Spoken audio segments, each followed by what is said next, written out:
Good morning, everybody, and welcome back to Meadow Green Farm. So today we have something important to discuss with everybody. Something that's caught us off guard. I'm not incredibly happy for it, but I'm pretty excited either way. It's something that is obviously unexpected and is something that we have to deal with pretty quickly. So I'm going to explain what happened, where we're at, and where we're going, so stick around. All right, so here's what happened. So I get a call and a bunch of text messages on July 12th. From my wife. She's up in the field by our barn. I'm at the house doing some work. She says, hey, Doc, our boar, is in the paddock with our two gilts and our barrow. And I'm like, how could that be? There's 40 feet in between the paddocks. There's 2 rows, a fence line, 4 strands, all hot. How does he get from that paddock all the way over to where the gilts and the barrow are? Well, she sends me a picture. Sure enough, Doc is on top of one of our gilts doing his thing. So I ran up to the barn and we tried to separate them. So we looked them over, checked for injuries, just checked to make sure that they were okay. They were still pretty young at this point, about 6 months. And we saw nothing and we left them separated. And the last 2 months have gone by. Haven't noticed anything whatsoever with the pigs. Doc's been down in his pen, they've been up here. About a week ago, I start noticing Loretta, one of our gilts, she's putting on some winter weight, I thought. She's bulking up for winter. Her barrow's been getting a little bit bigger. Reba, our other gilt, not so much, but Loretta's been getting a little bit bigger. About 2 days ago, I come up to the barn and I notice Loretta, she's hanging real low. Like her teeth are big and swollen and her stomach is just hanging real low. And apparently Doc only needed that 5 minutes of no interruption to get her pregnant. Now she is ready to farrow in about 6 days. So I don't know how we missed this. I'm going to chalk this up to I've been busy working and Gabrielle's been sick and kind of doing her work in the garden. So I'm not seeing the pigs as much as I should. And I think that she grew pretty quick at the end of this pregnancy and we just didn't notice it. So we are in a time crunch here. I have a plan for 2 farrowing stalls in this barn and that plan has just moved up pretty quick. So we have a 12 by 16, a 12 by 24 stall, as you see right behind me, that they're in with their water and their food and everything. We're gonna split that in half and make that into 2 stalls. One is open to the outside with the food and water, and then the other side will be a farrowing stall, and then the stall that I'm in right here will be a second farrowing stall because we do want to breed Reba, our other gilt, in December. So she's going to be bred in December, hopefully for an April delivery. And somehow I'm gonna have to get Loretta back on that schedule because I wanted them to be farrowing at the same time. So a couple things. Obviously we should have been paying attention to the gilts a little bit more. That's my fault. Right now all we can do is to basically just prepare. So prepare, make sure she's healthy, make sure she's cleaned, make sure we have a farrowing stall. We get this all set up completely ready for her to farrow these hopefully nice healthy piglets. So let's take a spin around. I'm going to show you exactly what I have going on behind me and what my plan is. I think this is going to be fairly quick because I did have a plan up in my head somewhere, but what I wanted to get done here. So last year before we got the pigs, we actually took down all the boards in here and I saved all these boards. They're right here. They're nice 2x6s, rough cut, so they're actual true 2x6s. And this is the farrowing pen that I need to get prepared for Loretta. So we just have it open right here in the front and we have a little bit of opening down here. I got to close. And then right up against here, I think I'm going to put 1 or maybe 2 more boards at the bottom so piglets can't get into this barn stall. And I think that'll be good. So we pretty much have 3 walls. It just needs a little bit of shoring up. What I do need to do is take this board right here. I've been kind of looking at this the last few minutes. We're going to span it from here all the way across. And I'm going to do something similar to the doors that we have over here on the chicken coop. So let's throw this up. And then we're going to put a vertical board right down through here. I might have to dig a little bit of a hole. We're going to put boards like these going right across over here. And then right here, I'm going to have a door.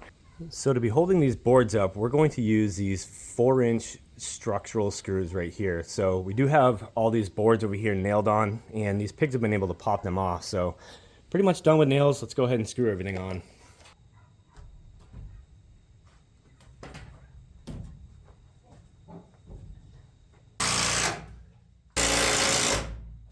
All right, so we have our header beam all screwed in place, so 2 screws on each end. Now I got these shorter boards right here, and I'm just kind of looking to see how far these actually come out. I don't want to cut these if I don't have to, So I got them just butted up against the old boards right here for the chicken coop. So what I'm gonna do is leave this in place, and I gotta find a beam to actually go from the end of this board straight up to that header, bolt that on, and then we can throw on a couple more of these boards here at the bottom.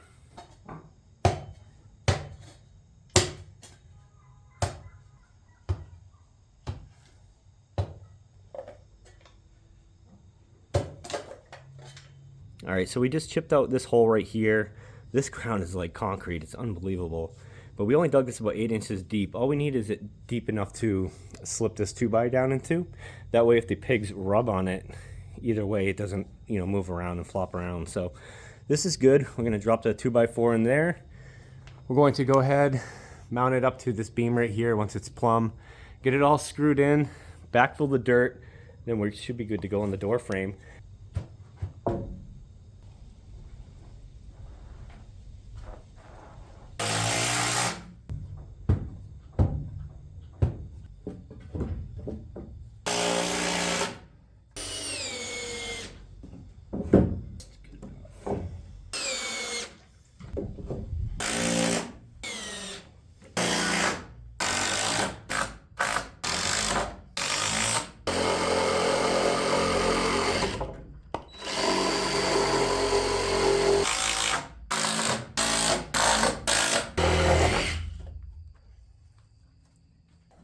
All right, so day 2, Mama's over here having a snack, and I was just thinking about how I wanted to close this up. And what I'm going to do is actually just take some of these boards out of the pile. I'm going to use some of the not nicer boards, I guess.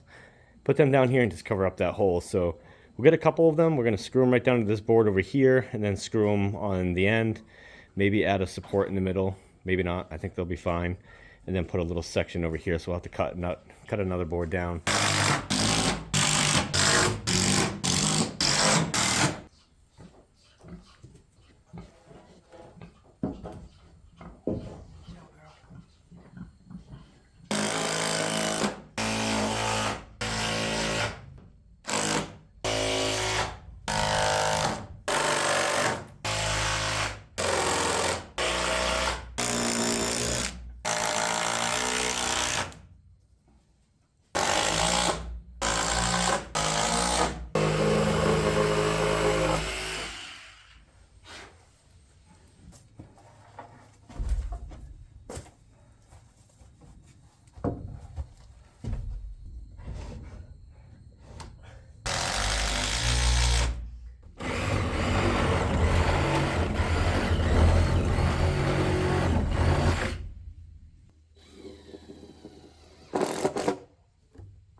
Alrighty, so end of day 2, and we've got a wall on the inside of the barn, and here's the opening to the farrowing pen right here.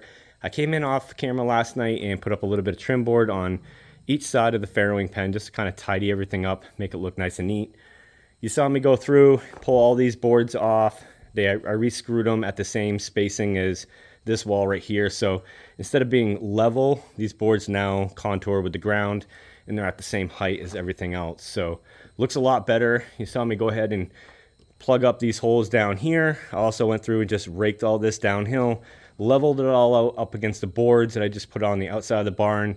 We threw it down a little bit of hay. We don't like to put too much hay in the farrowing pen. You don't want to do that, or else the piglets will bury themselves in it. She'll step on them or lay on them.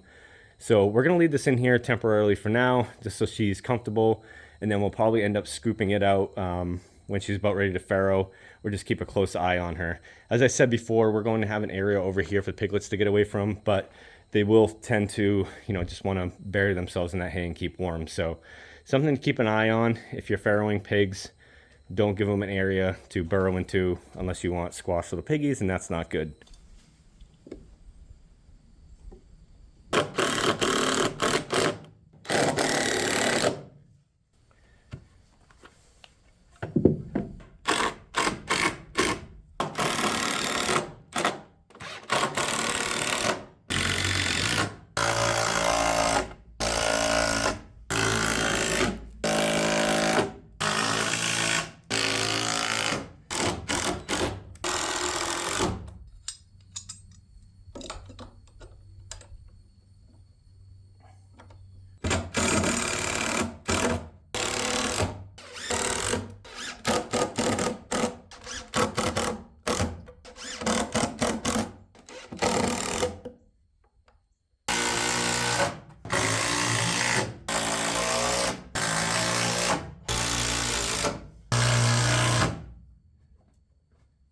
All right, guys, so we're about 9 hours into this project, and I'm super happy with the way that this farrowing stall is coming out. So we have the front slats on, we have the door, and we have a little area for the piglets. I'll show you that in just 1 second. I just wanted to mention, if you're watching this and you don't have a small farm, if you're looking into, having yourself a small farm or a small homestead, this is kind of what small farming is like. Every day is something different. So every day the animals, whether it's chickens or pigs or turkeys, they figure out how to break something or how to, require some sort of different infrastructure. So you really got to be nimble. You got to think on your toes, be able to use what you have, and not try and spend a whole lot of money, because there's never a lot of money in small farming. But that's also why I like small farming. So every day is different. You're a carpenter, you're an electrician, you're a small businessman.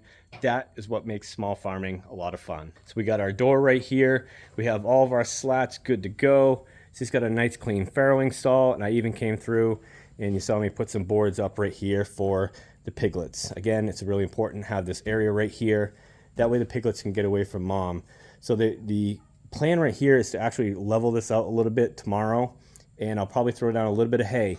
As for a heat source, we've been talking about our heat source this afternoon in light of what's happened, and our original plan in the barn was to actually do solar.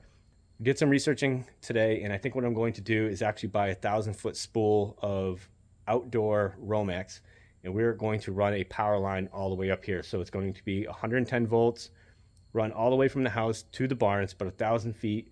Then we have 110 volts up in the barn for the heat lamp. My plan tomorrow is this. We're going to move Loretta in the morning, because in the morning the pigs tend to be a little bit cleaner. They're not as muddy because they've been kind of rolling around all night, and she needs to be clean before she gets into this farrowing stall. So we'll pull her aside, we'll separate her, we'll give her a nice quick warm soapy bath, scrub her down really good. You don't want mud on the pigs, or as little as possible anyways, when you're putting them in a farrowing stall.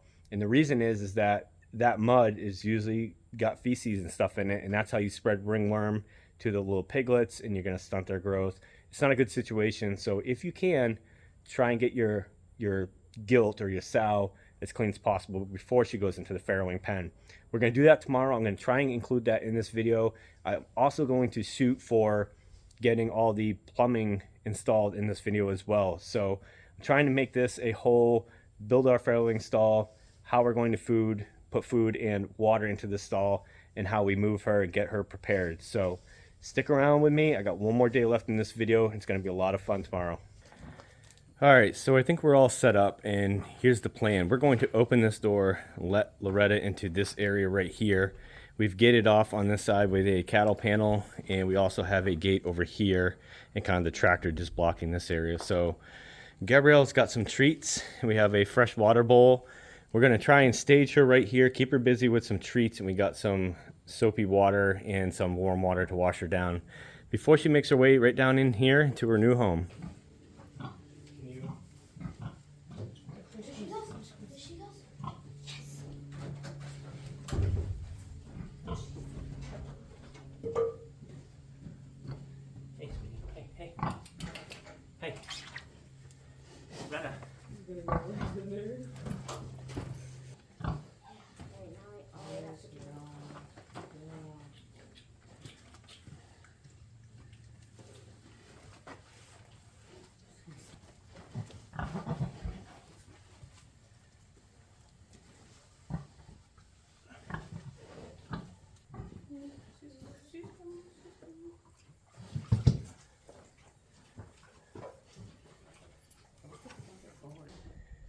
You want to talk about stubborn?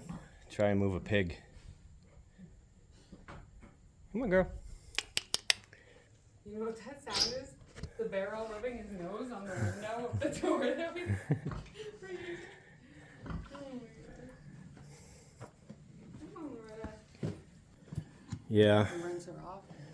I don't know if I want to dump that on her and kind of try and get the mud off. Seems like she kind of wants it. It's just going to get her soaking wet, and she lays down in the pen, then she's going to get even more muddy. So She likes the bucket. Jacob, pick up the bucket and walk forward.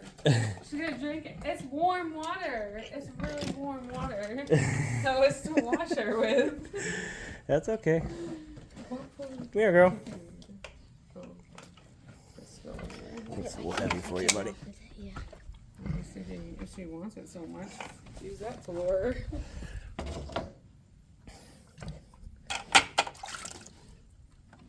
Come here.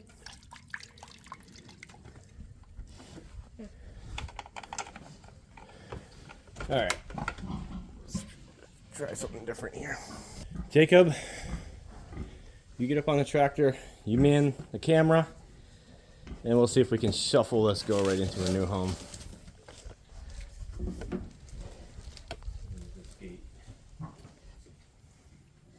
How about some hay? You can try it.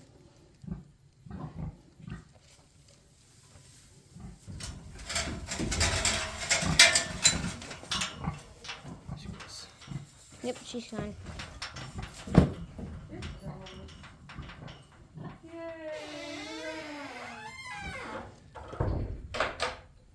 All right, so we successfully have Loretta in her new home. So she's getting acquainted. The hope is that within a week she's farrowing, and hopefully in the next few days she starts building a nest. So she's got some hay in here.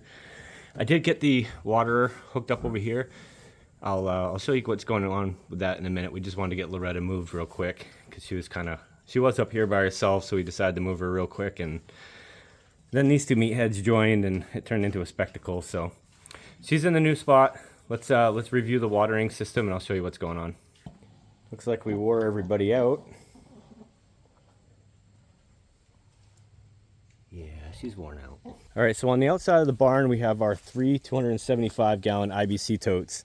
Now I had this valve right here that I could just flip, let water down this trunk right here and into the rainwater barrel. Now what it's doing is coming around here to a T and feeding these two 1/2-inch galvanized pipes right here. So I have the water turned on. Both of these nipples have water coming out of them directly out of the rainwater collection tanks. So Reba over here, our barrel, they have water, they're good to go. I teed off and went down this trunk right here all the way to where I'm going to be putting another nipple right here. So I have everything set up. I was just short one nipple, so we'll put that in there. We already have one on the other side right here. Again, it's not turned on because this trunk is actually higher than the water line in the rainwater totes, so gravity can't feed it. While I was at it, I went in and put in these ball valves right here. I like having the ability to kind of turn off each water or turn off certain points in the system. That way, if I have to maintenance this, like replace a nipple water or something like that, I can just turn off the valve and I only lose this amount of water instead of like the whole trunk full. All right, guys, so here's the deal. It is now a couple weeks after I shot the video or the footage for building the farrowing stall. So we got the farrowing stall all completed. We got Loretta in there. I came back the next couple days after that and put some electric in. We got some footage of that. We're going to share that with you in the next video. As you can see right behind me, we have ourselves a 8-breaker panel, a sub panel with a disconnect. I've run most of the circuits up here in the barn that I wanted to. I have a couple things left to add, but that got cut short because our surprises came. And if you want to see that, it's going to be 2 videos from now. Hit the subscribe button. You're not going to want to miss that. If you enjoyed today's video, hit the like button for us. It helps us out a lot. If you have any questions, drop some comments. That's going to be a wrap on today's video, and we'll see you next week.